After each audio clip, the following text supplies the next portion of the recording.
আজকের সেশনে আমরা সলভ করছি প্রবলেম 1079। তো চলুন শুরু করা যাক। ওয়েটেড অ্যাভারেজ, এরকম একটা প্রবলেম আমরা অনেক আগে করে আসছিলাম।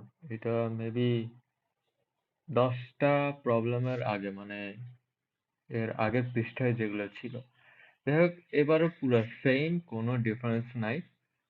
তো শুরুতে read an integer n which represents the number of following test cases। ঠিক এর আগে আমরা যে ধরনের প্রবলেম করে আসছি সেটা হচ্ছে n এর ভ্যালু যত হবে ততগুলা ইনপুট আমাদেরকে নিতে হবে। এরপর হচ্ছে ইচ টেস্ট কেস, অর্থাৎ এরপর আবার প্রত্যেকটা ইনপুটের জন্য এক্সট্রা 3টা করে ইনপুট নিতে হবে।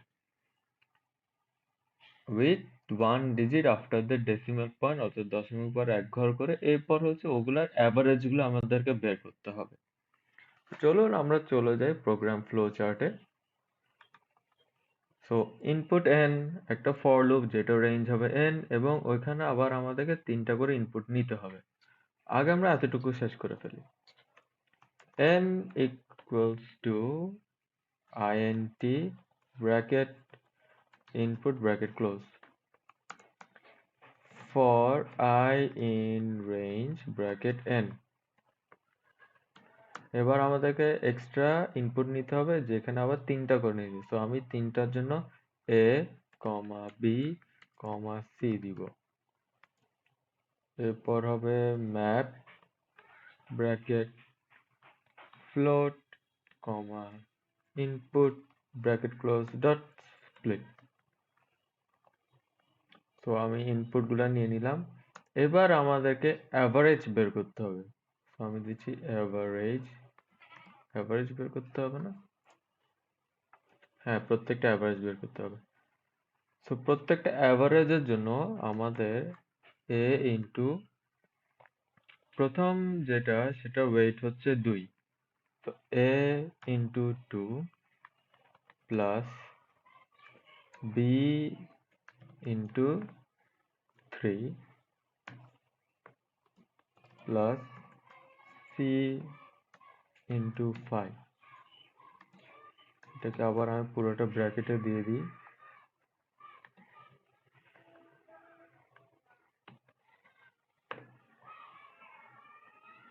ডিভাইডেড বাই টোটাল ওয়েট, সেটা হচ্ছে 2 প্লাস 3 প্লাস 5, যেটা হচ্ছে 10, ডিভাইডেড বাই 10। এবার আমাকে খালি আউটপুট প্রিন্ট করতে হবে। So print bracket f inverted comma second bracket average colon 0.1 f. বাস, আমাদের হয়ে গেল। আর কিছু আছে না? আর কিছু নাই। সো রান দি। রান দেওয়ার পর প্রথম হচ্ছে 3, এটা আমি জাস্ট কপি করে নিই।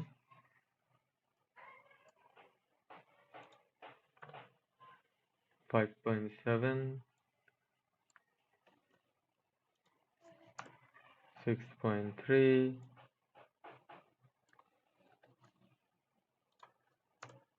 9.3। আমাদের আনসার ঠিক আছে।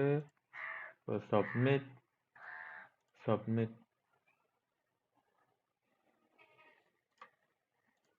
Fire hydrant.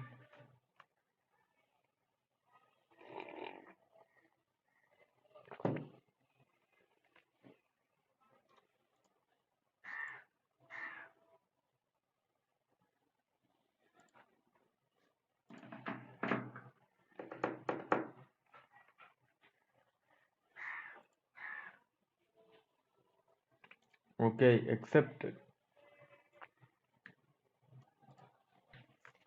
আজকের জন্য এতটুকুই ছিল। ইনশাআল্লাহ দেখা হচ্ছে আপনাদের সাথে আগামীকাল। সবাই ভালো থাকবেন, সুস্থ থাকবেন। আল্লাহ হাফেজ। আসসালামু আলাইকুম।